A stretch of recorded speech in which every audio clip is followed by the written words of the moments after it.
Well, thank you guys. Welcome to Tuesday at 7. All right. And man, to date stamp this, because people could be watching this for years. That's cool. Craig, but to date stamp this, it is just beginning of April 2024. If you're from Northeast Ohio, you saw the eclipse. It was amazing. I mean, it was amazing. I had no idea. I was a cynic at first. I was like, oh, I've seen eclipses before. There's been a bunch. Why are they making such a big deal? But honestly, like, we stood out there and we were in awe. Like, It went so dark. I was just like, this is incredible, and it is one time. I'm probably never going to see anything like that again. Yeah, well, it completely exceeded anything that I thought would happen with that eclipse. But I agree. If you guys are looking back at this interview, in the future, right, and you're looking back at it, you'll go, oh yeah, I remember the eclipse, and that's date stamps our time with Craig Martini. Yes. And we appreciate you guys joining with us today. Thank you. Yeah, thank you. There's a lot of folks that might know some family members, and they might be tuning in, but what we want to encourage folks to do is to ask questions. Mm-hmm. Even if you're watching the recorded session, ask questions, and if there's any resources or the opportunity to go back and answer those questions, we do that. Oh, and if you joined us 2 weeks ago, we met with watercolorist Jeff Santala, and he did a demo. He is a master watercolor artist, and we did something we don't normally do, and that was last week. We gave that out. We gave his painting out. Very cool. There were thousands of people that watched that interview, and we appreciate you guys joining us then. Mm-hmm. But like we typically do at Tuesday at 7 is Craig is going to sign some CDs, right? Going to sign some CDs, and things here, yeah. And we're going to pick 2 winners, and we're gonna mail that. And maybe at some point we're going to be talking about these. But again, we encourage you guys to share. In the very bottom, I think it's the bottom left-hand side of your screen, there's a share button. When you hit that share button, we know it, and we'll put your name in a drawing, and we'll draw some signed CDs next week. Very cool. But if you've never hit that share button before, it prompts you. You hit the share button, it's going to say, who do you want to share it to? Share it to a friend, to your group, to one of the Facebook groups you belong to.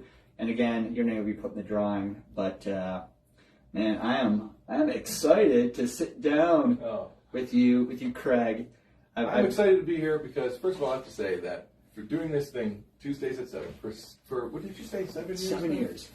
So let's a round of applause for Tuesday at 7. Seriously, I just to do something that consistent is it's a responsibility, and you've clearly done a pretty awesome job of this. So I appreciate you having this here and inviting me in. It's really great.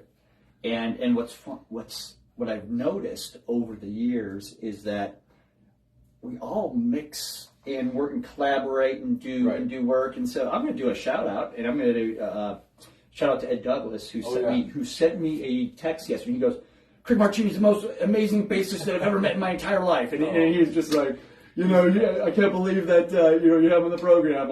Wow. And so that's amazing. Ed's awesome, man. Yeah, he is such a great guy. I've known him forever. My wife has known him forever. She grew up on the same street as him. Isn't that something? So, yeah, that's very cool. And I always love seeing Ed. He's always such a positive guy that just brings a great energy to everything. So that's really nice of him to say that.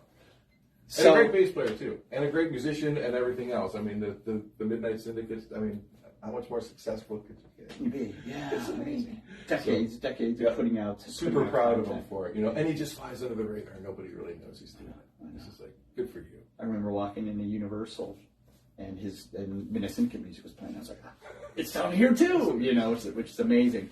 But I understand that you have a pretty deep resume of stuff and bands and things that many of our folks will go, I've been super fortunate, yeah. and that's first. I'm grateful as could be, because I've had such amazing experiences with so many different artists that I've gotten to play with. I played with a lot of bands in town when I was young. I was in a band called Unified Culture, and I played in a band called Terror. It was a really heavy metal band and stuff. And we were all pretty successful in town.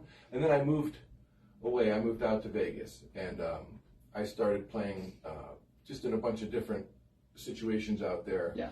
And eventually, a friend of mine was playing bass for Paul Gilbert's name's Mike Zuder, and I was in a band with him at the time. And you know, he'd been playing in Paul's band, and eventually Mike got a Blue Man Group gig where he was like, could not really leave. And Mike's like, hey, do you think you want to do this tour with Paul? It's like 57 cities in Europe. And I'm like, yeah, I totally want to do it, but, you know, will I get that gig? And he's like, well, you're going to have to, you know. And I had recorded a record at Paul's house years before, so he knew who I was. Yeah. But he didn't know if I was going to be capable of playing that sort of material. So I sort of got an audition when I went to his house. I thought we were going to, you know, do a band audition, but it wasn't. It was just me and Paul sitting across from each other, little tiny amps, like this.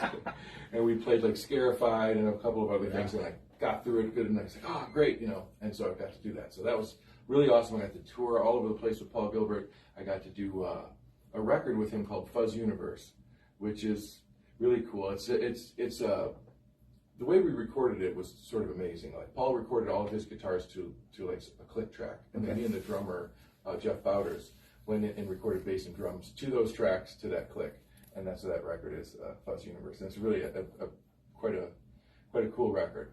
So I would imagine that we might be able to, after we're done, put Fuzz Universe. We'll just link it here. So people are like, okay, let's experience that too. It's definitely there. Yeah. Yep. And then so after touring with Paul for a while, I met a really good friend, Ace Baker, a sound engineer, and he introduced me to Colin Hay, and I did some touring with Colin Hay, and Colin's been a friend ever since, and that's been really cool. And then I got, this is a crazy story, and I'll try to make it short. Yeah. I've had massive health problems in my life, and like I was in the hospital at this time I was in the hospital for a couple weeks. I was cut from here to here. Oh man. I had torn my sagittal band in my middle knuckle, so it was messed up, and I had to have a surgery on it. And my hand was in a splint. And I'm laying there in a hospital bed with like tubes in me and everything like that, and I get this email from Joe Satriani's manager, Mick Brigden. He says, oh, we're doing this camp called G4, and Joe would really love it if you could come and play bass on it. And I was like, I don't know if I can even play bass again, but it's 9 months from the time. So I was like, absolutely, I'm in, you know. And so I had this goal, and so I got finished with the surgery. I was rehabbing my finger, which was unbelievably difficult. I could barely move the thing. It was just not working right at first. I was pretty scared, but I worked on it every day, and I got it together. And that was the camp that I played with Joe Satriani, Mike Keneally, who was in Frank Zappa's band, and he has this whole band, and he was also in Satriani's band. Paul Gilbert and Andy Timmons from Danger. And so that was that G4, and I got to play with all those guys. And so off of that came another G4 and another thing. And so I eventually ended up playing with Phil Collin from Def Leppard, and we immediately just got along perfectly. And like our playing styles were pretty similar and stuff like that. And I was like, we just sort of knew we had like a cool thing. And we got done with that camp, and I was home for just a short amount of time. And Joe Satriani had offered G3 to Phil to come out and do that. And so Phil asked Robert DeLeo, who was in his other band, Delta Deep, with him, if he could come, and Robert's like, I can't do it. And so he asked me to do it, and he's like, hey, can you do this? I'm like, yeah, absolutely, you know. And so we went out and did the G3 tour, and that was Satriani, John Petrucci, and Phil Collin. And Phil Collin's band we did the Delta Deep. It was like a blues band. And it was really an awesome tour. And so, yeah, so while I was on that tour, that brings me to where I am now. Yeah. While I was on that tour, you know, when you're on tour, you get sick. Everybody gets a cold, and then it's just like... Yeah, you're around everybody, you're not sleeping, right? It's just the way it is. Yeah. And so, of course, at this point in the tour, Phil got a pretty good, like, you know, respiratory thing. His voice was pretty much done. And so there was some singing going on. And so he was like, hey, can you cover my voice, cover my vocal parts for tonight? I said, sure, no problem. So I do it, and it's like after we do the show, he's like, what are you doing why are you not a lead singer? Your voice is amazing. And I'm like, I've just always been a background vocalist and a bass player. And he's like, oh, no. We gotta change your idea on that. And so for the rest of the tour, every morning at Starbucks, we'd I'm the boss, like, where's the nearest Starbucks? Okay, it's 1.3 miles. I'm gonna map it out, and then we would walk and we'd go there and get there and be like, all right, what's the game plan? Like, what are you gonna do when you're done with this tour? Because I've always been this guy who's like I get a tour, I go and do it, and then I come home and then I'm looking for work again. And it's like that starts to get a little bit old the older you get. And so Phil was like, it's really time for you to have your own work. So make your own thing. It's going to take some time and some effort. But I think that if you just take what your abilities are, and you really focus on writing cool songs, good songs, and you figure out a way to do this by yourself, eventually you won't be trying to get on anyone else's tour. You'll be doing your own things. And so that's where I'm almost there. I've been working at it. And so for 5 years, I've been putting songs out and doing this thing with my loopers by myself, one-man show. And the more and more I do it, the better my songs get and the better I get at actually performing this stuff. Yeah. And so now I'm at a level where I'm playing out a lot and I'm having a really great time doing it. And so the next thing is to find my way onto a really nice opening slot on a big tour and just go from there. Yeah. I'll tell you, I mean, like that journey is an exciting one, to hear. Tell me about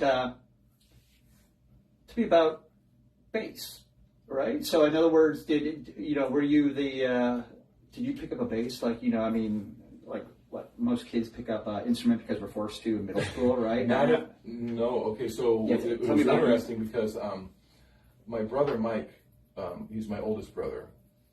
He came home from school. He was in middle school at the time, so I was in grade school, and they were doing there was the air guitar contests, and they were and all of a sudden it was cool, they were going to do a Def Leppard song, and it was they were all listening to this stuff, and I was like, oh, that's pretty cool. So my brother was into it, and then he was like, they want to actually play real guitar, and then we had this junky acoustic guitar laying around that the strings were this high off the thing. I was like, this is kind of impossible to play, but he was really into it, and so I was into it because it's that's cool.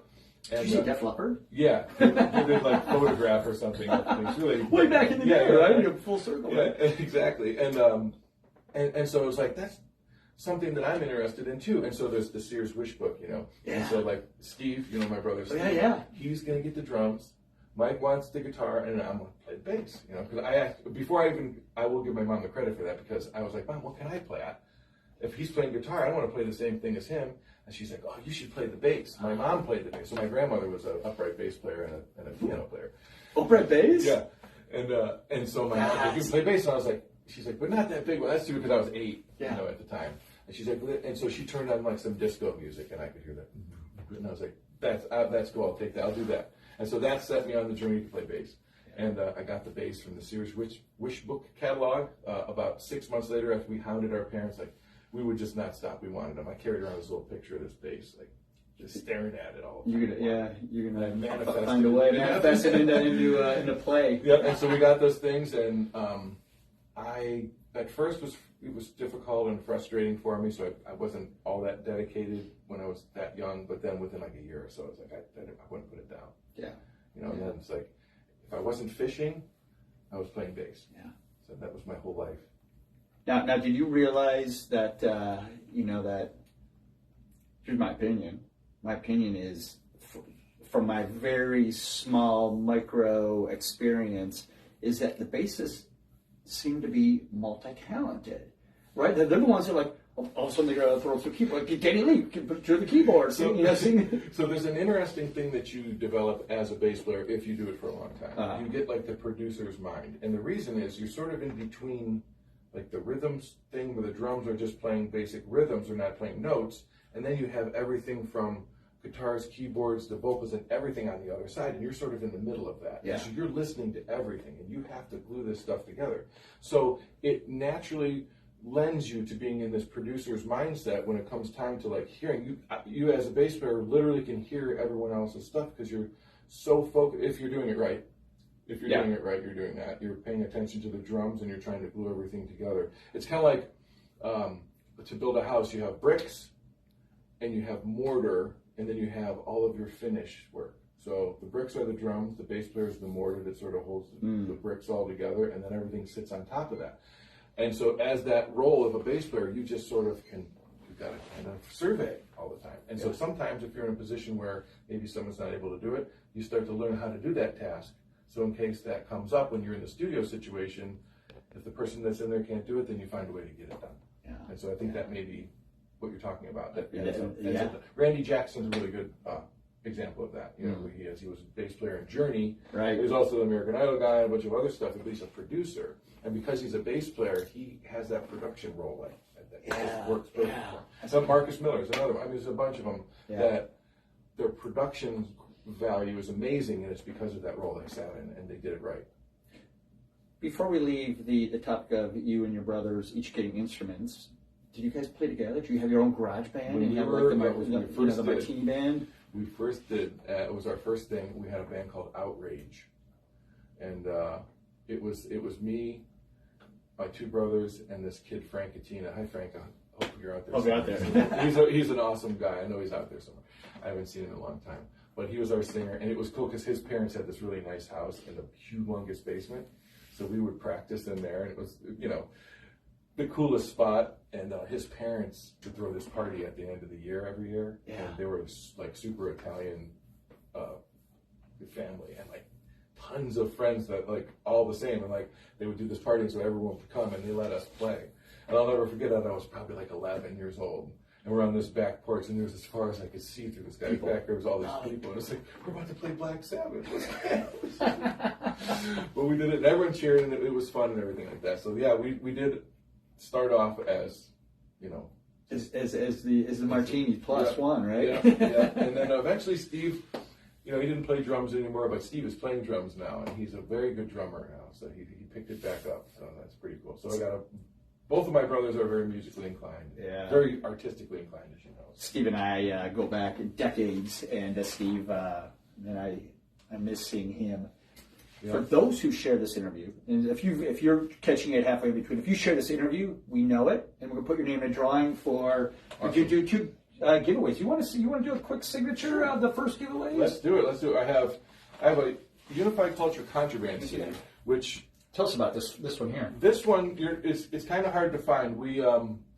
It's not really available anywhere online to buy or anything, but we put this out and did like a CD release show, and that's where the only CDs really ever got sold. So these are kind of rare. So and the signed one even rarer. And this band consists of Jason Popson from you probably know him from Mushroom Head. Oh yeah. And my brother Mike, and then Eric Matthews on drums, he was in the band called Propane and Spud Monsters back in the day, and like he's in every other band in Cleveland right now. He is the busiest drummer in Cleveland. Busiest drummer. And then the second one is your. And the second one is my Craig Martini Thought of Everything record, and that one was I recorded all this myself. It's all done with my loopers and my voice, and. The only I had some help with it as far as like production. Phil Collin from Def Leppard, he every time I did a mix, send it to him to get their approval, whether it's good. Make some changes, this and that, and do that. And then a really good friend of mine, Bill Korecki, who he ran a studio named Mars forever, and he's recorded everybody in town. It's like if you got through Mars recording session, you're good, because he would throw you out if you weren't good. And it was like I got thrown out of the studio the first time I went in. It was just a mess that we weren't ready. And so it was a goal of mine to be approved by him in my life. And it ended up that we became pretty much best friends. And he's taught me everything about mixing and recording and everything, and all the gear that I have that we work. It's all his stuff that he's worked with me all these years. Yeah. He's a really wonderful friend. So he helped me out on this a bunch too. But as far as the music and the recording, the music and writing and all that stuff, I did it myself. Love it. And I got a bunch more singles out there on Spotify. If you guys, listen to Spotify or Apple Music or anything, I just go to my Craig Martini page and you will find, I think I got like 20 songs on there right now. And we'll connect those here too, so folks can just press a button and get right there. So guys, if you share it, we'll know it. And then next week, man, we're going to be down at Negative Space where I think it's Gotti Zmir who we're interviewing next week from Negative Space, a great, fine artist. But next week, we're going to be drawing two winners. And each winner is going to have the opportunity to win 2 CDs. Love it. And I know that some people are like, I can listen to that online. Well, you can't get the autograph online. That's right. And actually, you can't listen to this online. There you go. It's not there. Love it. Yep. And I did a cover on the Unified Culture album of The Outfield, Your Love.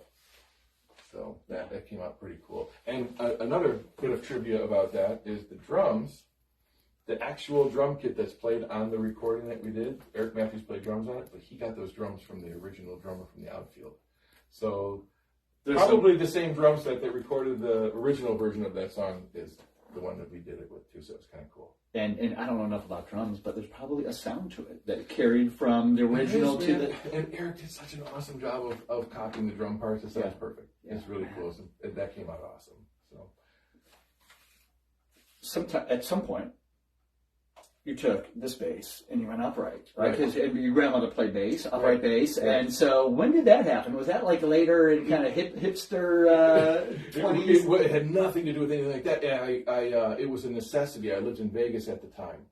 And a couple of different people that I'd known that were like, they were working a lot. They're like, what you should do is get the upright bass skill, because there's not a lot of guys that play both the electric and the upright, and some of these shows need you to do both. Oh. And a lot of times the guys who are really proficient in upright, they don't do as well with the electric, and if you're really great at the electric, you didn't spend a lot of time with the upright. And so I'm not a great upright player, but I learned what I needed to play well enough to be able to get in those shows to be able to do it. And so one of the funnest things I did was when I was there was a show called Vegas the Show. And I wasn't the full-time bass player, I was sub. And so you would never know when the call was coming. And so it's like, be ready and stuff like that. And they had a difficult time finding someone to cover that role, because it was, it's a last-minute thing, and then you got to be these two basses, and you're actually out there in the musical and everything. There's a platform that comes out. And so I would get to do it, and it was like last minute. I'd run in there and bring all my stuff and go out there. And next thing I know, I'm doing Louis Primo on the upright bass in front of, a big crowd of people, and it was just super cool. So to be able to take and learn that instrument, enough to get on those shows was what I really wanted to do, and I did that. And so I still have the upright bass, and I still play it a little, but I don't do it on any like level of professionalism anymore. It's just a thing. I love to watch upright bass. Well, would you say an upright bass or an electric bass encourages performance differently? I'm not talking about music. I'm talking about because an upright bass, especially it's acoustic, so you can have pickups on it, but the bass itself is where the sound comes from. And so when you first strike the note on the upright, it doesn't immediately make that sound like you do on an electric bass. Bang, it's right there. It sort of does this thing, and it's like a drum. Yeah. And so as you're playing that cadence of the way that bass is sort of resonating is all part of how that bass sort of does that bounce through a walking line, and it's a thing. You don't just do it. And that bass you have to understand how, and with an electric bass, you're really playing with the tips of your fingers mostly. But with the upright bass, it's sort of the side, because you need a larger surface area to strike the string to get the most tone out of it. If you're just doing this, you're just getting a small amount of tone out of that big, long string. Yeah. So you got to get your finger on the side. So it's a different technique, kind of. And that's why if you've lived as an upright player your whole life, now you've got to learn electric bass, you're going to be a little bit heavy-handed on your right hand until you learn to turn that. So well, share this interview with your bass friends, right? Yeah. Because that's an important piece. Well, not to mention to do them both. Yep. Yeah, it's great. And then then there's another element of the upright bass too, which is arco, where you're playing with a bow. And you're playing like a bass cello, and that is not for the faint of heart, because now your intonation thing is a lot more noticeable. Because think of hearing a person who's first playing a violin, and you're like, all the glasses and the coverage shatter, and it's a mess, because that intonation is so important when you're arco, when you're playing with a bow, and so. It's like two frequencies, and if they're not matching, it's nails on a chalkboard. It's terrible. Yeah. And so that's the thing with the bass. Doing that with the bow is like, you have to have a really good technique. You have to be super good at it. I don't have that in my wheelhouse. That's not a thing, because you have to play that. You have to play that all the time. That's not like, I'll pick that up every once in a while. It's like, you have to play with your bow all the time, and you have to get used to, and you don't just hold the note. If you ever watch a violinist, they shake the note a lot. So it helps the intonation. Got it. And so all that stuff is a whole technique. And it's like, no, I don't have enough time in my life for that. But I do love to play the upright bass just as the fingers. Yeah. Well, we appreciate you guys joining. Do we have any questions out there? No, nothing yet. I imagine people are listening. It's nice, and so people are going to watch the recorded session too. And we appreciate you guys joining us. I know what a loopist is, but I imagine there's a lot of folks that, they're like, Loopist? Like, what is that? Okay, so the way that I do it is I have 2 loop stations, and each loop station is capable of doing 3 different loops. Once you start a loop, though, they all have to be the same length, but that's besides the point. So a loop is, it's a recording device, basically. And so when I hit the record button, it will record until I hit the record button again, just like any other. Are they foot pedals typically? Foot pedals. Because you're busy up here, and so you're recording. So I'll with your boom feet. with the foot pedal to get the thing recording, and then I'm playing. And then when I get done with the phrase, I hit that again, and now the phrase will start to play again. Now it's just automatically playing what I just played, and I stop. Then I go and play more things that go on top of that loop. And they're within that loop, and it starts to build a sound. And before you know it, now it starts to sound like an entire group of instruments. Even though it's just the bass, I start doing different techniques to make that. Yeah. Then move on to the next loop. And before you know it, I have an entire song ready to go with background vocals and everything.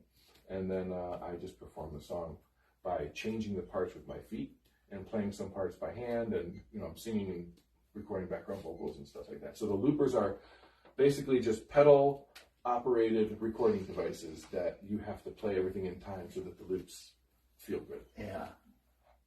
So that's a looper. Talk about multitasking. My wife says I'm not a great multitasker, so I probably wouldn't be a great looper. But to be able to press, are those loops 10 seconds, 15? Or do you have some that go like long? Yeah, it really depends. So it depends on how long the phrase is. So in some songs, you may have a 16-bar phrase, and then the loop starts over. So that's kind of long. Mm-hmm. Some are 8, but whatever the case may be with the way that my looper is set up anyway, is whatever is the longest loop that needs to be done, you have to record it first, because if you start, if it's too short, you can't ever get that. Well, you got to have the long loop first, and you have to take into consideration when you're writing. That's the tricky part, honestly, is to write the music and have it make sense and have it be repeatable and have it sound like a song. And all you have to think about this while you're writing this stuff so that it sounds like something. And I'll tell you, it took a long time to figure that out. Like, you could play a song that's like, for instance, U2,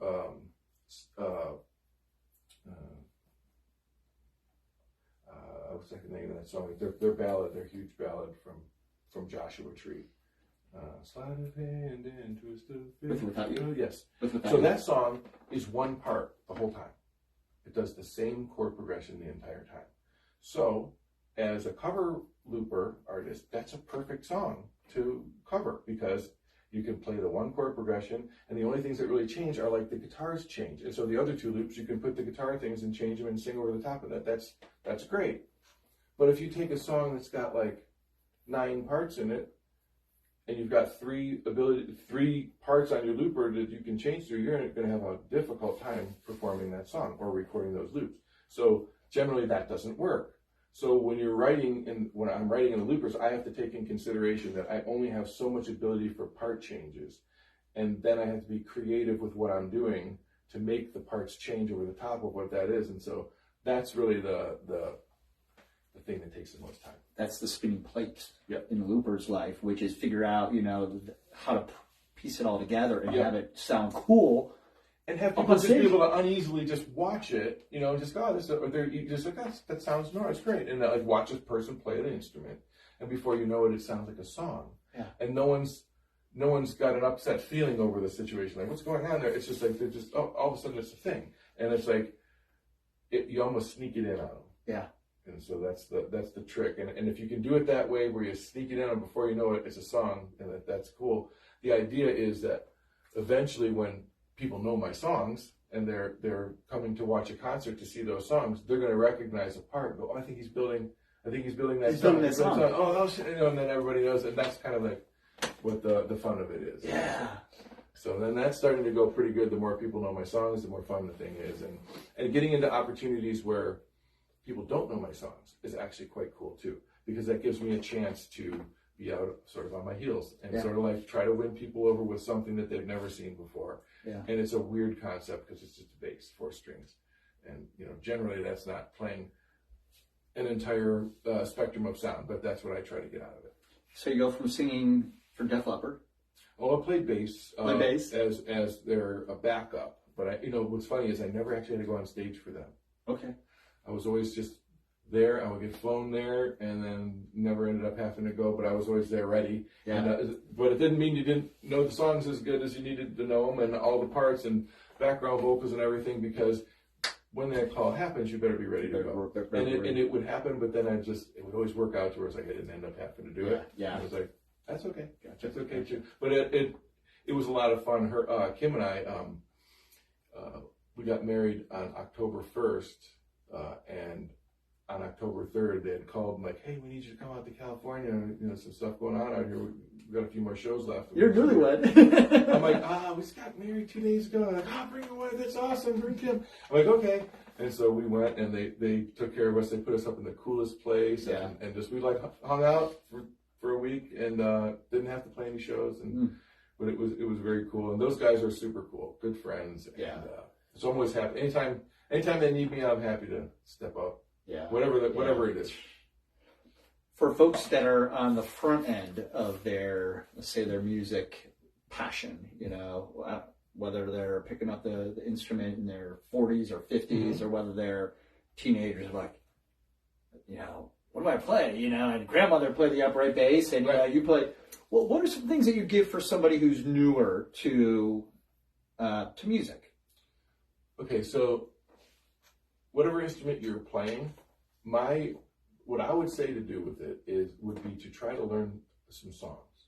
Find something very simple that doesn't have a lot, like the U2 song, where it's like the same chords, where you can actually get into feeling what that's going to feel like when you're playing with somebody. Because to me, and I'm sure the academics of the world will hate me for this, but when you take someone that's a kid that's never played an instrument, and you were talking about forcing someone to take these lessons and stuff like that, and you put the instrument in their hands, and what their idea of it, something gave them the idea that they wanted to put the instrument in. They saw somebody play it, and that's what they're after. And then you go, you can't do that. You're going to need to do all this stuff here that's super duper boring for like a really long time before you're going to ever be able to do any of that stuff. And the thought of that as a little kid who's ready for instant gratification, I think is discouraging.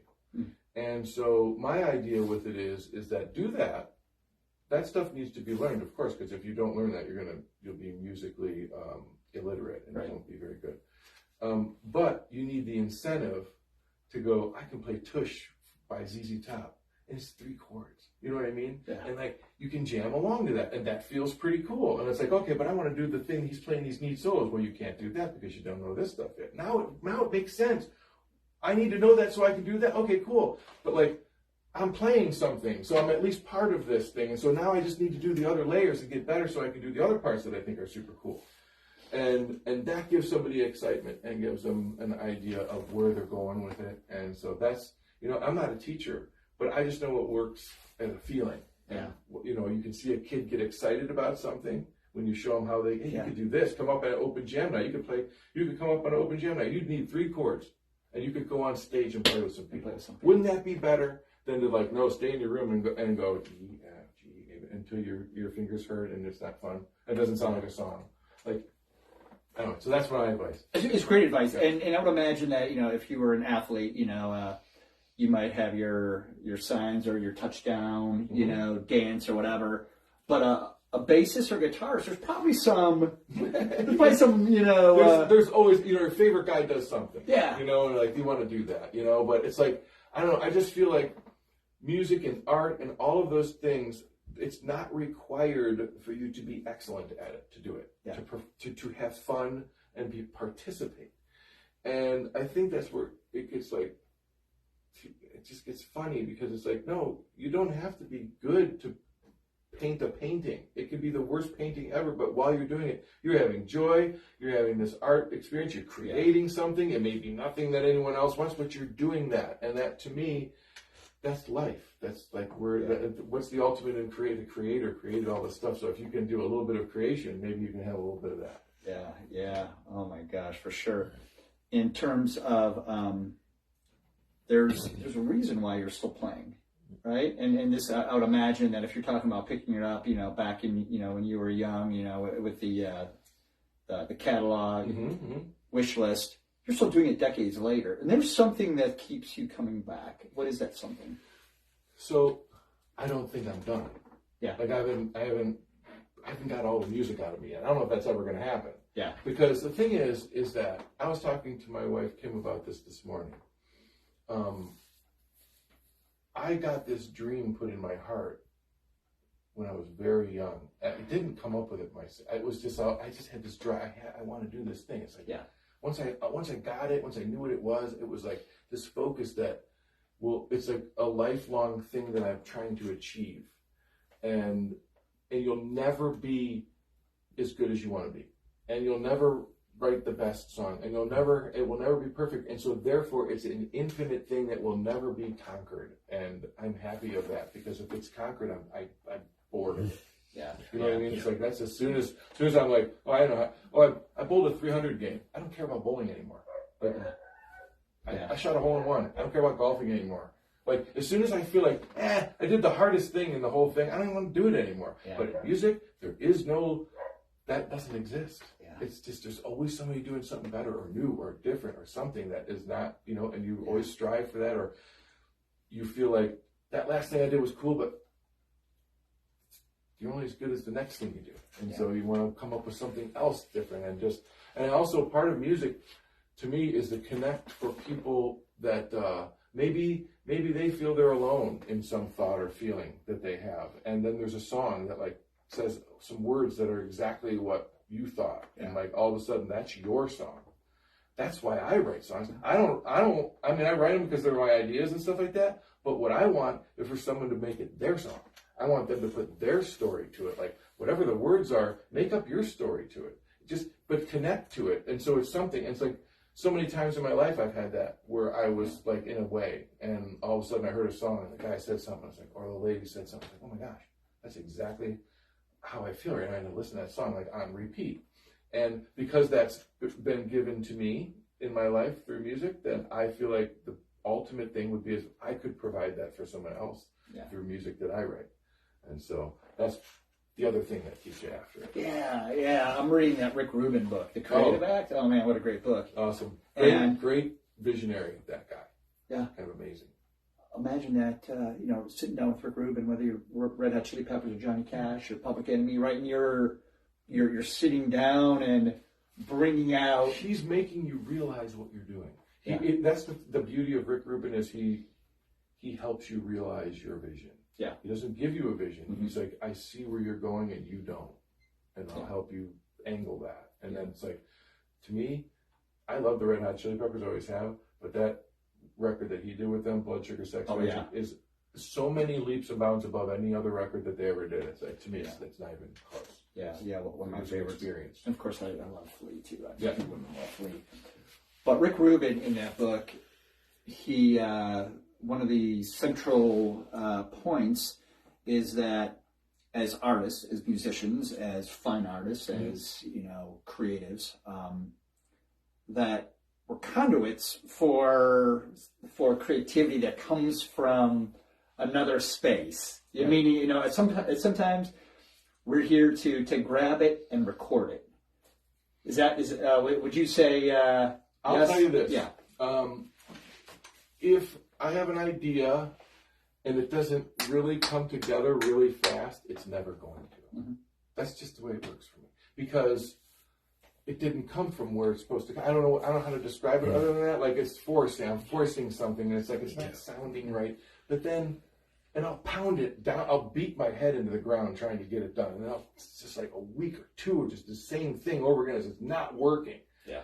And then I'll say, forget that, or I'll just put it aside, and I'm just gonna play today. I'm just gonna turn my loopers on and jam out, just make a loop up. Just who cares? Whole song written in like 20 minutes. Yeah. Words, ideas, melodies, everything, all done. And I go, I gotta get that into the computer and record it right now. Boom, then it's done. And within a couple of days, I've got like this finished song that got done. Whereas when it's not coming from that source, it's this forced thing that never, and it doesn't ever sound like me. It just sounds like something that I shouldn't have done. I wasted time on it. But But you have to purge that stuff to get to the good stuff. That's the way I feel like. And you got to keep writing stuff over and over again. You got to make junk. You got to put stuff in like, what was I even thinking to bother recording that? But you have to get those out of your system, because if you don't, it's like, I feel like all that stuff is like these layers. And it's like, some layers are good and some layers are bad. And if you stop in the bad layers, you're done. But just keep doing them, because you're going to get through. There'll be another good layer if you just keep going. And so that's the process. Yeah. We appreciate you guys joining us, and I know just based upon the support you guys all give and the number of shares that you gift us with, is that thousands of people are going to watch this, and I want to say thank you and say that you guys are incredibly important. But I got a question here, and that is, thank you. At what point is the audience important? But they're important from day one. I'm talking about in a creative piece too. So in the creation. Okay, here's what I want to do with that idea is that I'm not aiming at anyone. Yeah. I'm just going to do what I do, and I hope that if they find it and gravitate, that's what the audience I want. I'm not after to inflict myself upon anyone. You know what I mean? Like, listen to my song. It's like I write this stuff, and I feel like the people who feel like me and who sort of look at life the way I do will find me, and those will be the audience, and that's what I'm starting to get. It's happening already. It's just, you make the right messages and you rate the right sounds, and you will appeal to a certain amount of people no matter what. I mean, you don't know who they are, you don't have any idea, but you just have to do these things, and they will come. You tell that authentic story, and people who are listening, that will resonate with them in a similar way, and it will become on their playlist or part of their, let's call it one of their life songs, or whatever the case might be. And part of the other thing that's happened with me, and eventually the story will come to to light if everything ever goes the way I want it to. But I've had amazingly horrible things happen with me in my health, and part of what I want my presence to do with what I've done is to remind people that no matter what's happening and what's happened to you, you can still do these things. You can still find a way. You can, it may, like I'm laying in a hospital, I'm cut to bits, I'm all this, and I still went and did that with Satriani because I put my mind to it, and I said, I'm going to have a goal. And maybe some goals don't work out. Maybe I wouldn't have been able to do it. Maybe something would have come up or whatever. But at the same time, had I not just said, I'm going to do it anyway, it wouldn't have happened. And all that wonderful stuff that happened after it wouldn't have happened.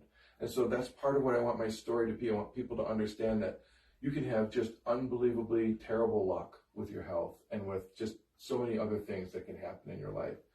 And you have to go from that point and go forwards and keep going, because you can't lay there. You can't be in that forever, because it's not life. That's not what your life is for. You have a purpose. Every single person on this planet has a purpose to do something. And even if it's the smallest little thing, a person who is debilitated, who can barely do it, if they have the gumption to try to do, I mean, look at the people that have, they're maybe their limbs don't work, but they put the paintbrush in their mouth. Yeah. And they make the painting anyways. Yeah. And they, whatever the case, I love that. That is, to me, the human spirit, that it cannot be distinguished. It cannot be put out. It can't. It's the thing that, it's what's in all of us. It's been put in us by our Creator. We have a purpose to be here, and we have to find it. Yeah. And we have to listen to it, and we have to follow it. And regardless of what happens in the vessel, keep doing it. And I would imagine that there are some people that are there to create inspiration, right? And sometimes putting a paintbrush in your mouth and painting is inspiring. That's that I couldn't do. Right. Well, you don't think the same way. Right, not the same way. But if you were into a position where you were left with no choice, what would you do? You would find. I'd put it in my mouth and I'd paint away. Yes, you would. Yeah. Yes, you would, because that's the human spirit. And so that's what I always want to remind people. Yeah. I've had a really unbelievably fortunate career. I've been all over the world playing and stuff, and I had all these bad things happen to me. So you can do both. Yeah. It might not be comfortable all the time, but and there'll be times where you get taken off the road or whatever. You're out of the game for a year, maybe 2, but that's it. This has been, I look at my clock and I'm like, how did 45 minutes go by? Because it's been like a time warp, but a great conversation. Oh man, great stuff. And Kim or Craig, is there anything that as you guys are listening, you know, is there anything that we have missed or any questions that have come up or anything that we should? Oh, no questions on here, but yeah, your words resonate with me. With you know, with that's like awesome. There's times I've wanted to give up, and the world beats me down and stuff, and I deal with health issues. You're a creative, and that sort of thing. It's a blessing and a curse, mm-hmm. And it is, yeah. But again, the life force of what's in you, the drive, you won't stop. Your health. It was issues, put into me from birth, you know. Health issues be damned. You're going to do it anyway, and God bless you for it, man. It's great. It's great to see you keep going. So we got some what we missed. Let me ask you, what did we miss? What are some things that are like, no, you know, I mean, if before I finish my discussion with the Tuesday 7 community, what are some of the things that we should know about? I'll tell you what, I have some things coming up that I would like to remind people. So on May 1st, I have a brand new song coming out. I haven't told anyone the title of it, but I'm going to say it here first. It's called Hot Air Balloon. And you heard it here. Yeah. Thank you for sharing that. Yeah, absolutely. I'm really excited about it. It's one of my favorite songs I've ever written. Maybe that's because my wife's favorite song too, so she's really liking that one. And that's a looping. Oh yeah, it's everything that I do. I write that way, and then I record it into a computer, and I do the whole mixing process and stuff like a regular band would record anyways. But live, I do this stuff in the loopers. That's coming out on May 1st. I have a couple of shows coming up. One on May 4th at I have to remind you, it's right next to the Lorraine Palace Theater. Copper and Kettle or something like that. I can't remember. And we'll push it. We'll push it here because folks will show up. That would be awesome. And then I'm playing at the Fairview Tavern on May 18th. So that's always a fun place to play. And I have a bunch of other stuff coming up in the summer. I'm doing a show with, I don't know if you ever heard of a guy named Michael Weber show. He's a great guitar player, and he's been doing a bunch of stuff around town. And his show is really fun. It's super cool. And I got asked to do an opening show for him. And that's coming up in July. And so there's a whole bunch of really cool stuff coming up. I have a bunch more songs coming out besides the one that's coming out on May 1st. But I don't have release dates for those yet because I wrote a whole bunch of songs. And rather than just put out an album and just, it's done, I like to put out one song at a time and then put a lyric video and then maybe another video. And then maybe 4 or 5 weeks after that, I put another song out and give you something else to listen to because I think it's hard for people, it's hard for me as an artist to expect someone to put that much time into my new material, my album. It's going to take you an hour to listen to it. I don't know if people are going to do it. But if I give you something that takes 3.5 minutes to listen to, probably you'll listen to it. It's a sample. We're going to sample it and we want more. And then I give you more. And then by the end, you've got an album's worth of songs that now you're familiar with and you can listen to.